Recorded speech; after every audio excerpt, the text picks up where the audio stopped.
یہ ہندوتوا دہشت گرد تنظیموں کے گماشتے ہیں جو بھارت کے مختلف شہروں میں مسلمانوں کے خلاف نفرت بھڑکانے میں مصروف ہیں اور عام ہندو بھارتی شہریوں کو مسلمانوں کے معاشی بائیکاٹ پر اکسا رہے ہیں۔ ان کا کہنا ہے کہ ہندو مالکان مسلمانوں کو مکان یا دکانیں کرائے پر مت دیں اور نہ ہی مسلمان دکانداروں سے خرید و فروخت کریں یا ان کے ہوٹلوں سے کھانا کھائیں۔ یہ دیکھ لیا آپ نے، میں نے آپ کو دکھا دیا کہ اتنی بھیڑ میرے پاس میں یہ رہتی تھی ہمیشہ۔ اب کل ملا کے لاسٹ یہ ہوا کہ ہم کو مجبوری میں ہمارے کسٹمر ختم ہی ہو گئے۔ یہ چلا دی کہ بھائی ہوٹل مومڈانوں کے ہیں، یہ کھانے میں پیشاب کر دیتے ہیں، کھانے میں غلط آئٹم ملاتے ہیں۔ یہ ایک سوچی سمجھی اسکیم ہے، لوگوں کی پلاننگیں ہیں۔ جب ہمارا کام ختم ہو گیا تو ہم نے کل ملا کے ہوٹل بیچ ہی دیا۔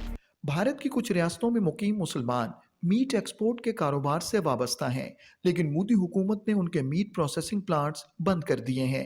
ہماری جو ٹرن اوور ریگولر ایئرلی ہوتا تھا وہ 1000 CRs کا ہو جاتا تھا، اور 1500 سے 2000 لوگ ہماری کمپنی کے امپلائی بھی تھے جو کام کرتے تھے، اور جو سپلائر ہوتے ہیں ان کی پیچھے کی جو فیملی ہوتی ہیں 15 سے 20 ہزار لوگ اس میں، کیونکہ پوری چین ہوتی ہے اس بزنس کے اندر، تو وہ سب متاثر ہوئے ہیں اس کام سے۔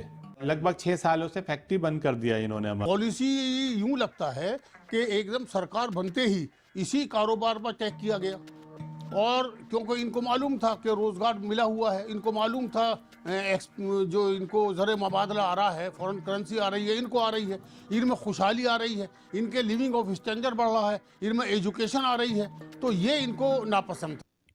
بھارت کی مختلف ریاستوں میں ہندوتوا دہشت گرد تنظیموں کی جانب سے سرکاری سرپرستی میں مسلمانوں کے خلاف زہر اگلنے اور عام ہندوؤں سے مسلمانوں کے معاشی بائیکاٹ کا حلف لیا جا رہا ہے۔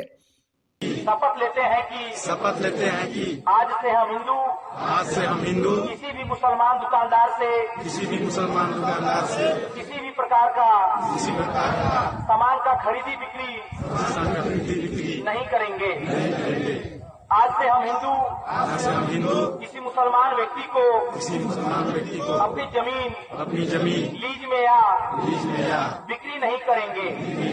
ہمارے سے نویدن کروں گا، ہاتھ جوڑ کے سب کے آدھار کارڈ دیکھو، جو مسلمان ہو اس کو اپنا مکان کوئی بھی زمین مت دو۔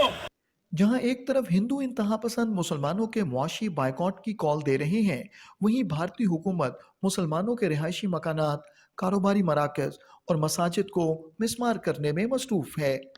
This used to be a bustling cluster of Muslim-owned shops, businesses and homes that have now been reduced to rubble by Indian authorities. The government says it was targeting illegal construction, but activists and civil society experts say that this is part of a larger trend and that India's Hindu right government has weaponized demolishment of Muslim properties as a mode of collective punishment and to instill fear in the community.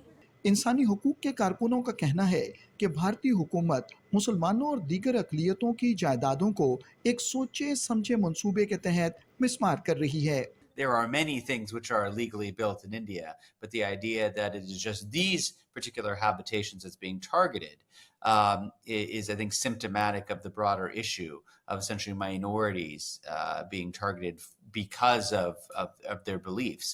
The state is sort of giving or granting a broad permission structure under which these groups are allowed to act with impunity. اقوام عالم کی ذمہ داری ہے کہ وہ بھارت میں مسلمانوں اور دیگر اقلیتوں کے خلاف مودی حکومت کے بڑھتے ہوئے مظالم کا نوٹس لیں اور ہندوتوا دہشت گردی کے عفریت کو قابو کرنے کے لیے عملی اقدامات کریں۔